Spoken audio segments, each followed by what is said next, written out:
You know how some days just look ordinary right up until the moment they stop being ordinary. That was this one. I want to tell you about something I watched happen with my own eyes in a little country most people couldn't find on a map. And I'll be honest, I still think about it. Years later, I think about the boy in the uniform who didn't move. And I think about the look on the Queen's face when she realized the whole square was watching her, not him. But let me slow down. Let me start at the beginning, the way it actually happened, because the ending only hits the way it should if you've stood where I was standing. So here we go. There's a kingdom called Valmonia. Don't bother searching for it, it's small, the kind of place that fits between bigger neighbors like a coin slipped between couch cushions. Mountains on three sides, a river that comes down green and cold from the snow, and tucked into a valley, the capital city, Ehrenstadt, with its red rooftops and its old stone bridges and its bells that ring on the hour whether anyone's listening or not. I was 26 that summer, backpacking, mostly broke, sleeping in a hostel that smelled like wet socks and instant coffee. I'd come for the hiking. I stayed an extra week because of a girl, and when that fell apart I had 3 days left on a train pass and nowhere particular to be. That's the thing about the best stories. You never plan to be in them. It was the second week of July. Hot for the mountains. The kind of heat that sits on the back of your neck and makes the air shimmer over the cobblestones. Everyone said it was the hottest summer Valmonia had seen in 40 years, and the old men in the cafes said it like it was a personal insult, fanning themselves with folded newspapers. The main attraction in Ehrenstadt, the thing every tourist comes to see, is the Lindenhof. It's the royal palace. Pale yellow stone, hundreds of windows, a long gravel forecourt behind tall iron gates with golden tips, and out front in little black sentry boxes stand the royal guard. If you've ever seen guards like that, you know the deal. They don't move. They don't talk. They don't look at you no matter what you do. They wear these heavy dark green coats with silver buttons and tall fur hats, bearskins, the locals call them, and they hold their rifles at exactly the same angle, every one of them, like somebody traced them all from the same drawing. In that heat, those coats must have been brutal. I remember thinking that. I remember standing there at maybe 10 in the morning, already sweating through my t-shirt, and looking at this young guard in his full wool uniform and his giant fur hat, and thinking, how is that man still alive? His name, I'd learn later, was Lukas Brenner, 20 years old, from a farming village up north where, the way I heard it, the biggest event of the year was the cheese festival. But that morning I didn't know any of that. To me, he was just one of them, a statue with a heartbeat, one of maybe 6 guards spaced along the front of the palace, each in his own pool of shade that shrank by the minute as the sun climbed. There was a decent crowd. There always is. Tourists with cameras, families with strollers, a tour group following a woman holding up a little orange flag. People were doing the usual stuff, posing next to the guards, making faces, trying to get the guards to crack a smile. Kids especially. There was this one little girl, maybe 7, in a yellow sundress, who kept walking up to Lukas and waving both hands in front of his face, and then running back to her mother giggling when he didn't react. He never reacted. Of course he didn't. That's the whole point. I bought a lemon ice from a cart and found a low wall to sit on in the shade of a linden tree, and I just watched. I had nothing else to do. I figured I'd people watch for an hour and then go find lunch. I had no idea I was about to watch something I'd remember for the rest of my life.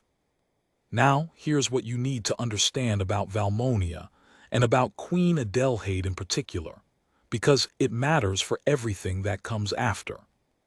The royal family there is old, centuries old, and for most of those centuries they were beloved, the kind of monarchs who showed up at flood sites in rubber boots and shook hands at hospitals and generally acted like they were one bad harvest away from being ordinary folks themselves. But Queen Adelheid was a different breed. She'd come to the throne maybe 8 years before, after her father died. And the word around the cafes, I heard it from the hostel owner, a big laughing man named Gregor who'd talk your ear off if you let him, was that she'd never wanted any of the warm and fuzzy stuff. She wanted the grandeur, the bowing, the being curtsied to. She'd grown up in palaces and finishing schools abroad, and she came back home, Gregor said, with her nose so high she'd drown in a rainstorm. That was Gregor's joke. He laughed every time he said it. The queen was in her early 50s, tall, always perfectly dressed, silk and pearls and tailored coats even in summer. She had this way of walking, people said, like the ground should feel lucky. And she had developed over the years a real obsession with one thing in particular. Respect. Not earned respect, performed respect, the visible kind. She wanted to be seen being respected. She'd reportedly fired a footman once for not bowing low enough at a state dinner. She'd had a newspaper editor's press credentials pulled for printing a cartoon of her. There were stories, maybe true, maybe not, you know how these things grow, about her redoing entire ceremonies because someone in the back row hadn't stood quickly enough. The people of Ehrenstadt didn't love her, but they were proud, and she was theirs, and so they put up with her the way you put up with a difficult relative at a long dinner. The royal guard, though, the guard was something else. The guard was sacred. Those young men, and they were almost all young, 18 to maybe 23, they served 2 years.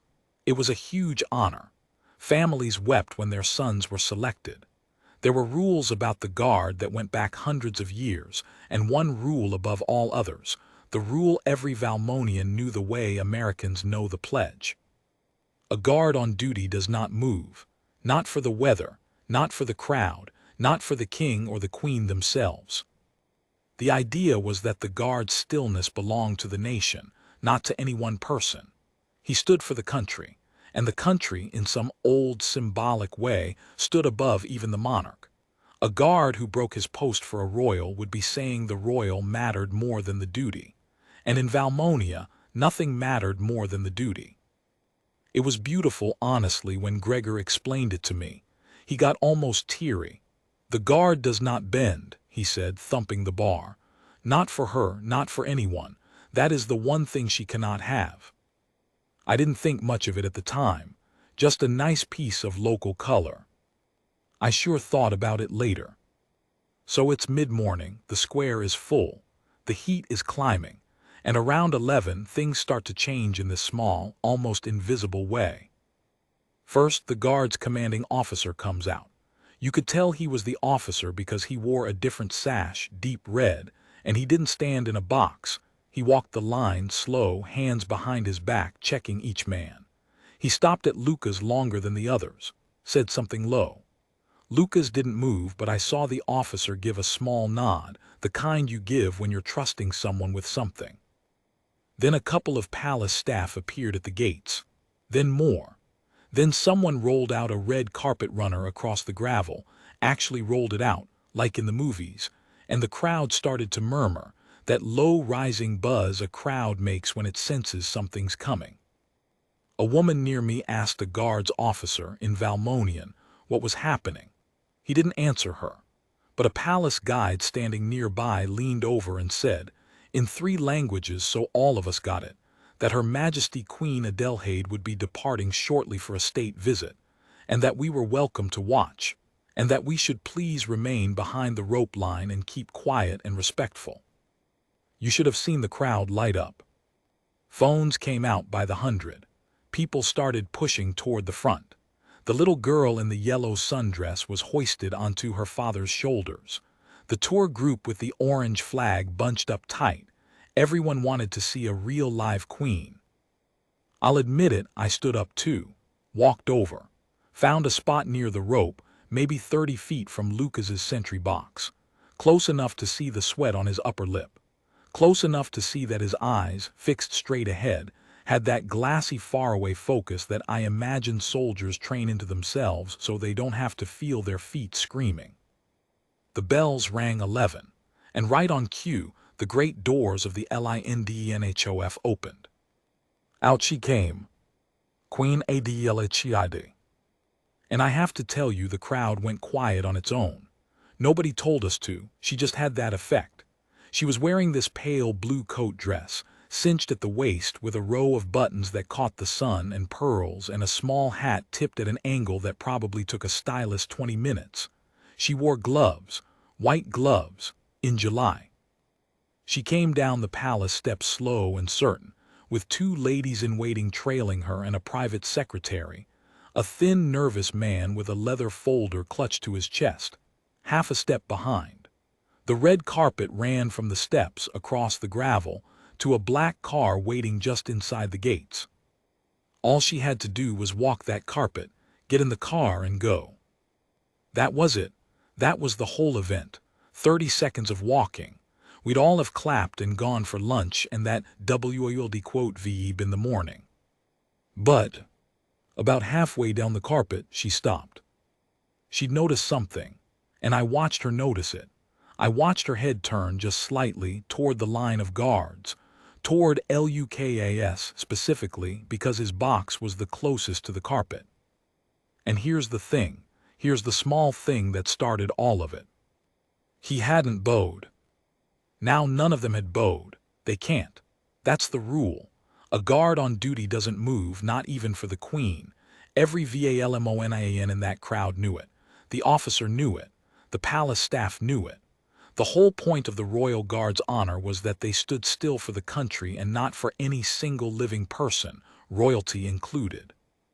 But Queen Adelheid, and I genuinely don't know if she'd forgotten this, or never cared to learn it, or just decided that on this particular hot, proud morning, the rule didn't apply to her. Queen Adelheid stopped on her red carpet, in front of 300 tourists with their phones out, and stared at this 20-year-old farm boy as if he'd slapped her. You could feel the air change. Her secretary noticed she'd stopped. He took a quick step forward and said something to her, low and fast. I couldn't hear it, but I could read it off him. Your Majesty, please, the car, we should keep moving. The kind of thing you say when you can feel a situation about to get away from you. She ignored him. She turned, fully, and she walked off the carpet, off it, onto the gravel in her good shoes, straight toward Lukas' box. And the crowd, which had been quiet, went silent. The phones, which had been waving around, went still. 300 people stopped breathing at the same time, because every single one of us could feel that we were about to watch something we weren't supposed to see. She stopped in front of him, close, closer than anyone's allowed to get. The rope line was for us, it didn't exist for her. Lukas didn't move. Of course he didn't move. He stared straight ahead at a point somewhere over the crowd, the way he'd been trained to, the way he'd probably practiced 1,000 times in some barracks mirror, and the sweat ran down from under his fur hat, and he did not so much as twitch. And the Queen looked up at him. He was taller than her. Even without the hat he'd have been taller, and with it he loomed, and she said, in a voice loud enough that the front 3 rows of us heard every word, "You will bow when your Queen passes." I felt it in my stomach. The whole crowd did. There was this collective little intake of breath. Lukas didn't move. "Did you hear me?" Her voice came up a notch, sharp now. "I said you will bow." Nothing. He stood, he breathed, he stared. And I want you to understand, this wasn't defiance. This wasn't some punk kid being stubborn. This was a young man doing exactly what his country, his commanding officer, his oath, and 300 years of tradition required him to do. The bravest thing he could do in that moment was nothing. The hardest thing he could do was nothing, and he did it perfectly. But the Queen didn't see it that way. The Queen saw a boy refusing her in front of a crowd. And her face, I'll never forget her face went from cold to hot. Pink crept up from her collar. Her gloved hands curled. And she leaned in even closer and she said, low this time, low and venomous, but I was close enough to catch it. "You think you're better than me, a peasant in a costume. I will have you stripped of this uniform. Do you hear me? You will be nothing by tonight." And still, he did not move. That's where I have to stop for now, because what happened next, the officer, the crowd, the thing the little girl in the yellow sundress did, and the way it all turned around on the Queen so completely that by sundown the whole country was talking about it. That needs room to breathe. But I'll leave you with this, the thing I keep coming back to. I was 30 feet away from a 20-year-old kid being threatened by the most powerful woman in his country, in front of hundreds of strangers, in heat that could dropped a horse. He had every reason in the world to flinch, to bow, to save himself. And he chose his country over his own skin, without a word, without a flicker, while she screamed an inch from his face. I didn't know yet that he was about to become the most famous man in Valmonia. I just knew, watching him, that I was looking at something rare. I was looking at a person who would not bend. Let me put you back there. 300 people, a square baking in July heat, a red carpet running across pale gravel to a black car, and in the middle of it all, a queen in white gloves standing an inch from a 20-year-old boy in a fur hat, telling him he'd be nothing by nightfall. And the boy not moving. I told you the crowd went silent, but silent isn't quite the right word. It was more than no sound. It was the kind of silence that has weight to it. The kind where you can hear a pigeon's wings when it crosses overhead. The kind where the click of a single camera shutter sounds like a gunshot and 3 people flinch. Nobody knew what to do. You could feel it. 300 strangers all asking themselves the same question at the same time. Do we look away? Do we keep watching? Is this allowed? And none of us moving, because the truth is, when something this strange is happening in front of you, your feet just stop working. I remember a woman behind me whispering to her husband, "She can't do that. Can she do that?" And her husband whispering back, "I don't think she can. I don't think anybody can." That was the thing. Even the tourists who didn't know the rule could feel that a rule was being broken. You don't need to read the law to know when you're watching someone trample it. The Queen wasn't finished. When the Boeing didn't come, when the threat didn't crack him, she did something that made the whole front row gasp out loud. She reached up and she flicked the brim of his bearskin hat. Just flicked it with one gloved finger, tipped it back an inch so it sat crooked on his head. It was such a small thing, but it was so much worse than the shouting, because the shouting was just noise and this was touching him. This was treating a man like an object, like a coat rack she was straightening. She flicked his hat and then she stepped back to look at her work and she said, and her voice was almost pleasant now, which was the most frightening part, she said, "There, now you look as ridiculous as you are." And Lukas, God, this boy Lukas still didn't move. The hat sat crooked. Sweat ran into his eye and he didn't blink it away. He just kept staring at that point above the crowd, and I swear I could see his jaw working. Just the smallest movement, the muscle there pulsing, the only sign anywhere on his entire body that there was a human being inside the uniform fighting with everything he had to obey his oath. I have thought about that pulsing jaw muscle for years. That was the whole war right there. Everything he wanted to do, straighten the hat, step back, shout at her, cry, all of it crammed down into one tiny flicker of muscle that he wouldn't let become anything more. Now here's where it turned. The officer. Remember the officer? Red sash, hands behind his back, the one who'd stopped at Lukas Quotes box earlier and said something low and trusting. He'd been standing off to the side near the gates this whole time, and I'd half forgotten him. But I saw him now because he started to move. He didn't run. That's what got me. A lesser man would have run over, flapping, panicking, "Your Majesty, please, Your Majesty, I'm so sorry." He didn't do that. He walked. Slow and straight, the same measured pace he'd used inspecting the line, like the most important thing in the world was to not let anyone see him hurry. He came up beside the Queen and he stopped at a respectful distance, and he bowed, a real bow, a deep one. Because he wasn't on sentry duty, he was allowed, and he said, loud enough for the front of the crowd to hear, in careful clear Valmonian that even I could mostly follow, "Your Majesty, the man cannot bow. It is forbidden by the law of the guard. He is forbidden by your own royal decree, signed by your own father, the late king. Oh, the crowd loved that. You could feel it ripple back. Her own father, her own law. The queen turned on him. I am the queen. I outrank a decree. You outrank everything, Majesty, the officer said, and he kept his voice so even, so smooth, that it took a second to realize how sharp the thing he was saying actually was. Everything except the guard. The guard does not stand for the throne. The guard stands for Valmonia. If this man bows to you, he is telling the nation that you matter more than it does. And I do not believe your Majesty wishes to send that message. Not in front of so many cameras. He said that last part, not in front of so many cameras, very, very quietly, just for her. And I watched it land. I watched Queen Adelheid's eyes move for the first time off of Lukas and onto the crowd, onto the phones. Hundreds of them pointed at her, recording. She'd been so locked into her fury that she'd forgotten where she was. She'd forgotten that this wasn't a private palace corridor where a footman could be dismissed and no one would ever know.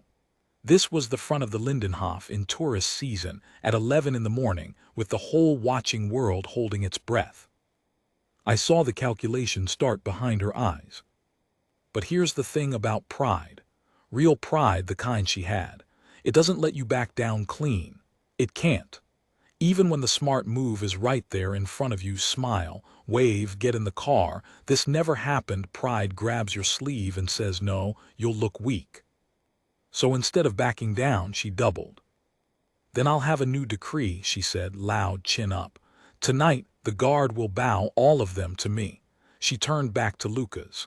And you'll be the first one I make an example of. What's your name, boy? Silence. Your name. And the officer, smooth as ever, answered for him because Lukas couldn't speak on duty either. Brenner, Majesty. Lukas Brenner, from the north. Brenner, she repeated, like she was filing it away. Remember that I gave you a chance, Brenner. Remember that this was yours to fix. And then the little girl. I haven't forgotten her. The one in the yellow sundress, maybe 7, who'd spent all morning waving her hands in front of Lukas's face and running back giggling.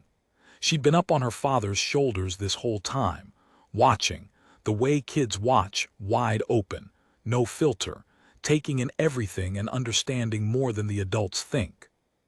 And from up on her father's shoulders, in the dead silence of that square, in a high, clear child's voice that carried all the way across the gravel, she said, in English, because her family were tourists like me, and so the whole international crowd understood her perfectly. Mummy, why is the lady being mean to the soldier? He didn't do anything. That was all. He didn't do anything. You could have heard it in the back row. You could have heard it across the river. And the thing about a child saying the obvious thing, the thing every adult in that square had been thinking and not daring to say, is that it breaks the spell. It cuts through all the rank and the pride and the centuries of tradition and just lays the truth out flat on the gravel where everyone has to look at it. He didn't do anything. The little girl's mother went pale and shushed her and tried to pull her father away. But it was too late. It was already out. And a few people in the crowd, not many, just a few, the brave ones, made a sound. Not a boo, nothing that organized, just a low murmur of agreement, a rumble. The kid's right. And the queen heard it. She heard a crowd turning. I've never seen a face change so fast. The pink in her cheeks that had been the flush of anger, it changed. It became something else. The exact same color, but it meant the opposite thing now. It wasn't fury anymore. It was shame. The slow, horrible, dawning kind where you realize all at once that you are the villain of the story everyone around you is watching, and that there is no way to unbe it. She tried, though, I'll give her that. She tried to salvage it. She drew herself up back straight, chin level, and she put on a thin smile, the kind that doesn't reach the eyes, and she said to the crowd now performing for them, "The guard's discipline is, of course, the pride of Valmonia." Like she'd been testing him this whole time. like the threats and the hat flick had been some kind of demonstration she was putting on for the tourists. See how he doesn't break? Isn't our guard marvelous? It might have worked. On a kinder crowd, on a cooler day with no little girl, it might have worked. It did not work. Because right then, in the most undignified possible timing, the sky did the thing it had been threatening to do all morning. The heat broke. You know how it is when it's been hot and heavy for days and the pressure builds and builds. The clouds had been piling up over the mountains and now they let go, and not gently. A crack of thunder rolled down the valley, sudden and huge, and the rain came all at once, the way it does in the mountains, fat warm drops turning instantly into a downpour. The crowd scattered for cover, umbrellas popping open, the tour group's orange flag wilting. The ladies in waiting rushed forward with, of all things, a parasol, holding it over the Queen, fussing. And the guards did not move. The rain hammered down on those big fur hats. It ran in sheets off their dark green coats. It soaked them through in seconds, and not one of them, not Lukas, not any of the six, so much as shifted his weight. They stood in the downpour exactly as they'd stood in the heat, rifles at the same angle, eyes front, because the guard does not move for the weather, and they all knew it, and the soaked crowd huddling under the colonnade could see it, and the contrast could not have been more brutal if a playwright had staged it. The Queen, under her parasol, dry, fussed over, surrounded by people holding things for her. The boy in the rain, alone, holding the line. One of these people had spent the last 5 minutes screaming about respect. The other one was earning it silently, by the bucketful, with every second he stood in that rain. And the crowd, the whole soaked square, understood it instantly. You didn't need the language, you didn't need to know the rule. The picture said everything. I looked over at Lukas in that rain and I felt my throat go tight. And I'm not a man who cries easily, but I felt it then. Water streaming down his young face. The crooked hat she'd flicked, now sitting wrong and dripping, and him not fixing it, because fixing it would mean moving, and he would not move. He let her little act of contempt sit on his head in the rain rather than break his oath to set it straight. There's a kind of strength that shouts. We see it all the time. And there's another kind, a rarer kind, that just stands there getting rained on and refusing to be moved, and somehow that one is louder than any shout. Somebody in the crowd started clapping. I don't know who, I've always wished I knew who. One person, somewhere under the colonnade, started to clap slow, deliberate, and then another joined, and within about 10 seconds the entire square was applauding. Not for the Queen. She was standing right there, and not one clap was for her, and everyone knew it. The applause was for the boy in the rain. For Lukas Brenner from the north, where the biggest event of the year is the cheese festival. The Queen stood under her parasol and listened to 300 people applaud the man she'd just humiliated. And there was nothing she could do, that's the part. There was nothing she could do. She couldn't stop them. She couldn't claim it. She couldn't even leave with dignity, because to leave now was to flee, and to stay was to keep standing in the middle of a tribute that pointedly excluded her. The officer saved her in the end. I think he saw the whole thing tipping past the point of no return, and whatever he thought of her, and I suspect he thought plenty, she was still his queen, and protecting the dignity of the crown was part of his oath too. He stepped in close and said something to her, urgent and low, and gestured toward the car. And she let him guide her. She turned stiff, mechanical, like a woman moving underwater, and she walked back across the gravel toward the carpet, and the rain was on the carpet now too, soaking the red until it went dark, and her good shoes splashed through it, and she got in the black car and the door shut. And the applause kept going. For the boy in the rain. Even after the car pulled out through the golden gates and down the avenue and was gone, the applause kept going, and Lukas Brenner stood there and took it the only way he was allowed to, by not reacting at all. Eyes front, rifle steady, hat crooked.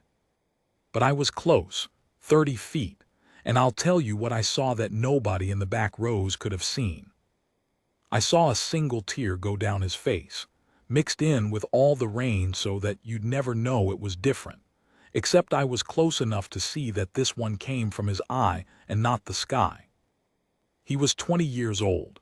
He'd just been threatened and touched and humiliated by the most powerful person in his country in front of the world, and then applauded by hundreds of strangers, and he wasn't allowed to respond to any of it. Not the cruelty, not the kindness. He had to stand there and feel all of it and let none of it show. And one tear got out. Just one. That's the image I carried out of that square and have carried ever since. Not the Queen's face, not the rain. That one tear on a young soldier's cheek, the only thing in the whole ordeal he couldn't fully control, sliding down and disappearing into his collar while 300 people cheered for a strength they could see but would never have to pay the price for. I didn't leave. The rain eased off after maybe 20 minutes the way mountain storms do, sudden coming and sudden going, and the sun came back out and started steaming the wet gravel, and the crowd slowly thinned, people drifting off to lunch and to their tour, buzzing, everyone talking about what they'd seen, phones out, already sending the videos to whoever they sent things to. But I stayed.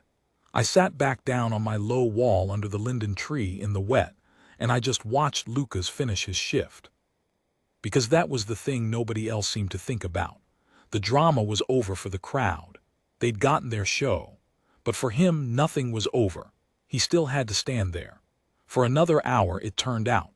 Alone with everything that had just happened to him, soaked to the skin, hat crooked, that one tear long dried, holding his post like the last 40 minutes had been any other 40 minutes. That, to me, was almost the most impressive part. Anyone can be brave for a moment when the cameras are rolling.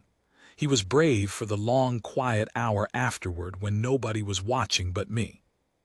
And when his relief finally came, a changing of the guard, very formal, very precise, another young man marching up to take his place, Lukas executed the handover perfectly. Crisp, clean, by the book. He turned and he marched off toward the palace barracks with the rest of his off-going detail, and only when he passed through the small side door and out of public view did I see his shoulders drop. Just slightly. Just for a second.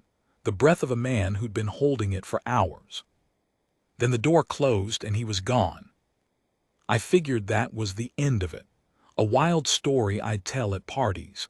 You'll never guess what I saw in this little country you've never heard of. I had no idea the story was just getting started.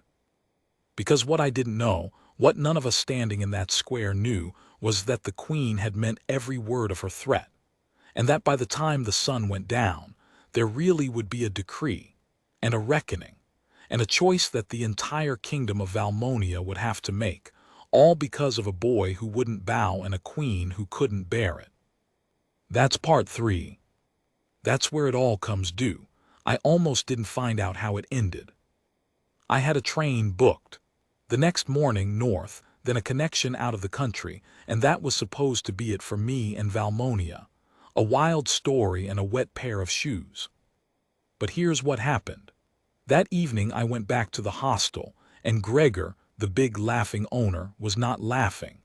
He was hunched over the little television behind the front desk with 3 or 4 guests crowded around him, and the look on his face stopped me at the door. "Come," he said, waving me over without looking up. "Come, come, you were there, you saw it. Come see what she has done now." I should back up and tell you what the rest of Valmonia had been doing all afternoon, while I sat drying out. The videos. Of course there were videos. 300 phones, dozens of angles, and in a country that small with that strong a sense of itself, those videos didn't just spread, they detonated. By 2 in the afternoon, the clip of the Queen flicking Lukas's hat was on every screen in Ehrenstadt. By 4, it was the only thing anyone was talking about. The cafes were full. The bars were full. And the conversation everywhere was the same. She touched the guard. She threatened the guard. She tried to make a guard bow. You have to understand what the guard meant to these people. I told you in part 1. It was sacred. Families wept when their sons were chosen. The stillness of those young men belonged to the nation. And so when the people of Valmonia watched their queen scream at a 20-year-old and flick his hat like he was furniture, they didn't see a queen disciplining a subordinate. They saw an attack on themselves, on the thing they were proudest of, on the one piece of their country that didn't bend. The mood in the city, Gregor said, had gone dark and strange by evening. Not violent. Valmonians aren't a violent people, but that quiet, stony, arms-crossed kind of anger that's almost worse. The kind that doesn't shout, the kind that just decides. And then at 7 o'clock, the Queen made it so much worse. She issued the decree. She actually did it, the thing she'd threatened on the carpet. At 7 that evening, the palace put out an official proclamation, read on the state broadcast by that same thin, nervous secretary who tried to steer her to the car. And you could see on his face, even reading it, that he wished he were anywhere else. The decree had 2 parts. First, that the laws of the royal guard were amended, effective immediately, such that members of the guard on ceremonial duty would render a bow to the reigning monarch upon their passing. 300 years of tradition, her own father's signed decree, gone with one reading because a boy had wounded her pride. And second, and this was the part that made Gregor's jaw go tight, that the guardsman who had displayed insubordination at the Lindenhof that morning, one Lukas Brenner, was to be dishonorably discharged from the royal guard, his service annulled, his name struck from the rolls. Struck from the rolls. In Valmonia, you have to understand, that wasn't just losing a job. That was a permanent stain, a family shame. Lukas's village had wept with pride when he was chosen. Now he'd go home struck from the rolls, branded officially forever as the guard who failed, the guard who broke, when the truth every single person in that square had witnessed was the exact opposite. He hadn't broken. He'd been the only one who didn't.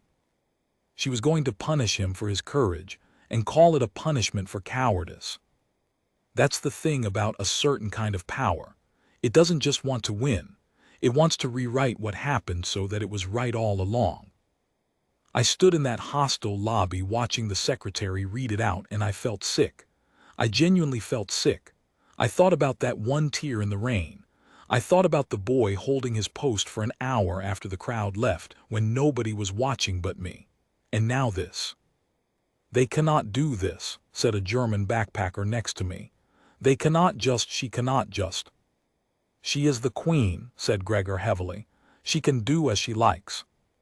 But even as he said it, his eyes were on the window, because outside in the street something was starting. It started with one woman. That's how I heard it anyway, and I believe it, because I saw the end of it with my own eyes and the shape of the thing fits. It started with one woman, older, a grandmother, somebody's grandmother, who walked out of her house after the broadcast and went and stood in the square in front of the Lindenhof. Alone. Just stood there, facing the palace in the evening light. And then a neighbor came out and stood with her. And then a few more. And by the time Gregor and I and half the hostel walked down to see for ourselves, and we couldn't not, you could feel the whole city moving the same direction like water finding a slope. By the time we got there, the square was filling up. Not a riot, nothing like a riot. That's what made it so powerful. Nobody was shouting. Nobody was throwing anything. Hundreds of people, then more than hundreds, just walking quietly into the square in the long gold evening light and standing there, facing the palace, silent. And here's what they were doing. They were holding up their hands. Flat palm out. The way you'd hold your hand to say stop, but it wasn't quite that either. It took me a minute to understand.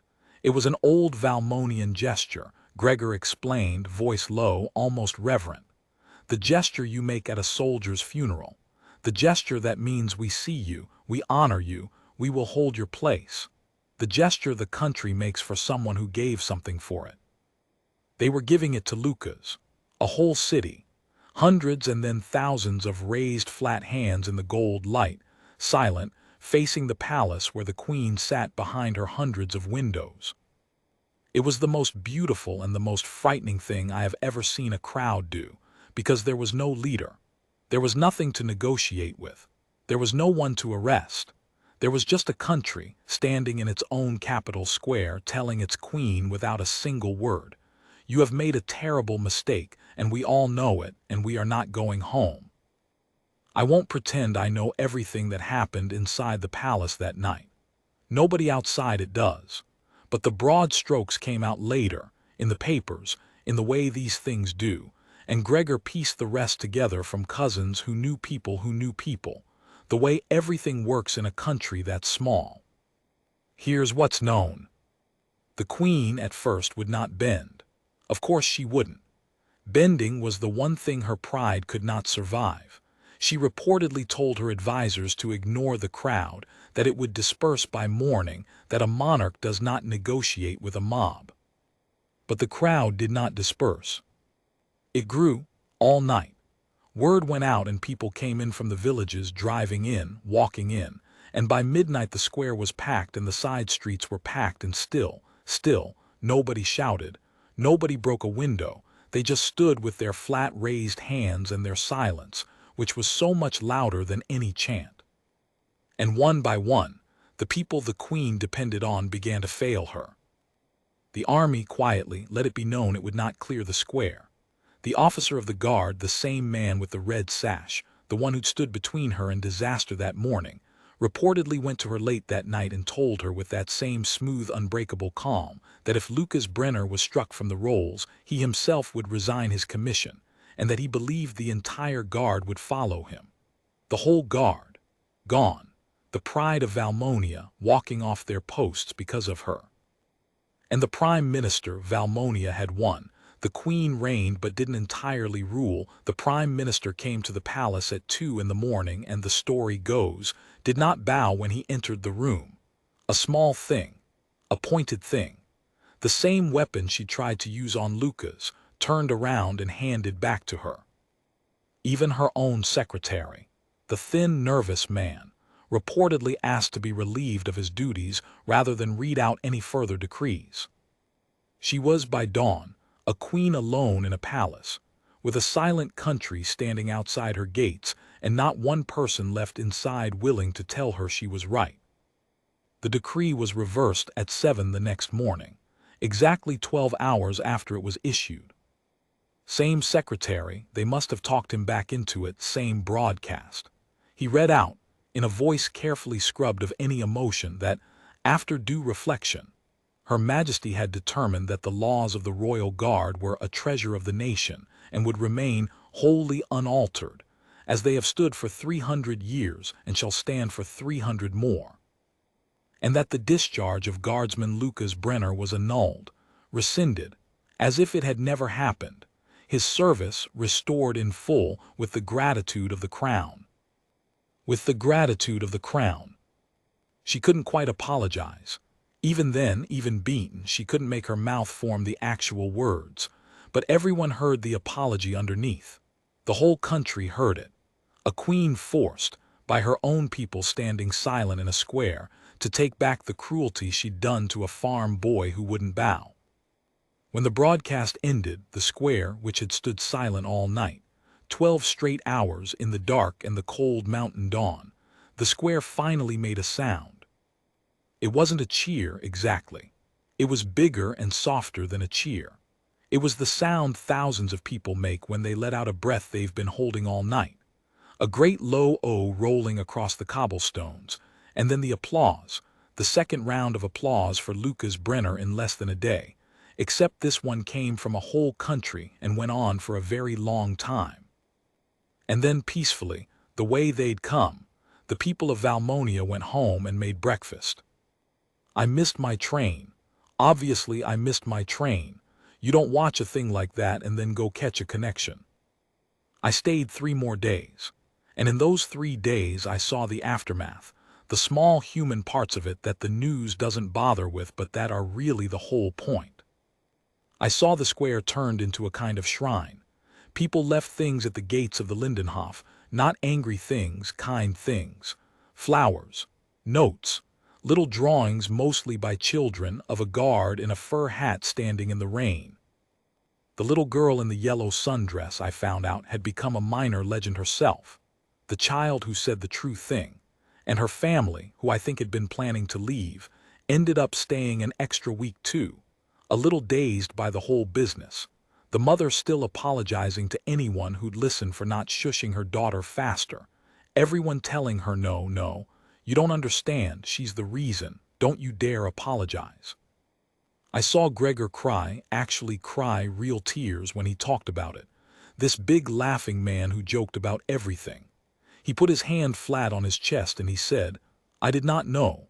I did not know we still had it in us, to stand like that. For one boy, I am proud of my country today like I have not been proud in years. And I saw Lukas. Just once, from a distance, but I saw him. He was back on duty. He'd asked to go back on duty immediately, the papers said, the very next rotation, which tells you everything about him. And I went down to the square one last time before I finally left, and there he was. Same box, same fur hat, straight now. Same dark green coat, dry this time in gentler weather. The square in front of him was different though. Where tourists had once walked up to make faces and wave their hands, now people approached his box quietly, almost shyly. They didn't try to make him laugh. They came up, and they stood for a second, and they made that flat-palmed gesture, we see you, we honor you, and then they stepped back and let the next person have a turn. A slow, steady line of it all day, his countrymen coming to silently thank the boy who wouldn't bow.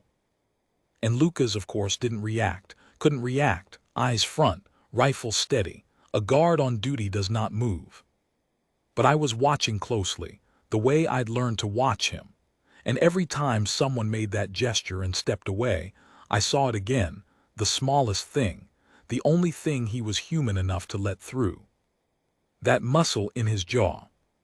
Not clenched in pain this time, the way it had been when the Queen screamed at him. This time it was working against a smile.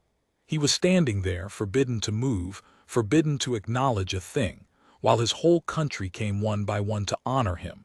And the war on his face now was the same war as before, the same lockdown jaw, except this time what he was fighting to hold back wasn't agony. It was joy. And he won that fight too. He didn't smile, he held his post, perfect to the end. But I saw it trying to get out. And that, somehow, was the best part of the whole thing. That the same iron control that had carried him through the worst moment of his life was now the only thing standing between him and the biggest grin in the kingdom. I left Valmonia the next morning, for real this time, and I've never been back, though I think about going every few years when the memory surfaces. I don't know what happened to Queen Adelheid in the long run. The papers said she changed after that night, softened, started showing up at flood sites in rubber boots, finally the way her ancestors had. Maybe that's true. Maybe a person can learn. Or maybe she just learned to perform humility the way she'd once performed grandeur, and the only real difference was which act kept her on the throne. I genuinely don't know. People are complicated, and a stranger watching for a week doesn't get to know the truth of anyone's heart. But I know what I saw. I saw a powerful woman demand respect from a boy who had no power at all. I saw her shout and threaten and touch him, and try to ruin his life, all to force out of him a single blow.